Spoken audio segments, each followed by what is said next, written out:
इस वक्त की अहम खबर राजकोट से आपको दे दें। तोहम परस्ती के सबब टीका अंदाजी में कमी, जिला कलेक्टर रमैया मोहन का बयान। व्हाट्सएप पर पयामात से भी लोग गुमराह हो रहे हैं। और वाडारी गांव में 600 में से सिर्फ 53 अफराद ने टीका लगाया है। आप नजर लगाएं कि 600 लोगों में से सिर्फ 53 अफराद ने टीका लगाया। तिब्बी अमले के समझाने के बावजूद लोग नहीं माने। लोगों से वैक्सीन लगवाने की कलेक्टर ने अपील की है। और ये मामला है राजकोट का। जी हां, राजकोट में तोहम परस्ती के सबब टीका अंदाजी में कमी हुई है। जिला कलेक्टर रमैया मोहन का बयान सामने आया है। व्हाट्सएप पर पयामात से भी लोग गुमराह हो रहे हैं वैक्सीन के मामले को लेकर।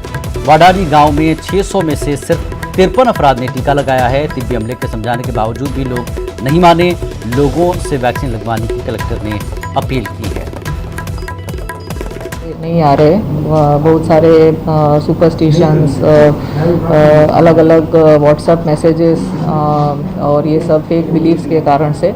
तो सबसे मेरा ये रिक्वेस्ट है कि 45 प्लस जो अभी वैक्सीनेशन चालू है, वैक्सीनेशन डोसेस भी अवेलेबल है, रूरल में कोई कमी नहीं है।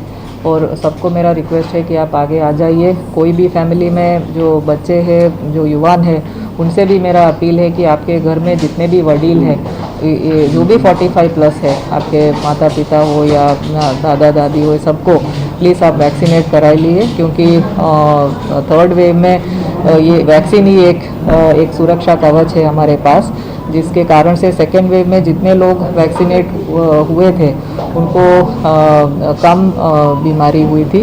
तो थर्ड वेव के लिए ये बहुत इम्पोर्टेंट चीज़ है। और सबसे मेरा फिर अपील है, मुख्य क्या कारण सामने आ रहे हैं वैक्सीन के लिए आगे नहीं?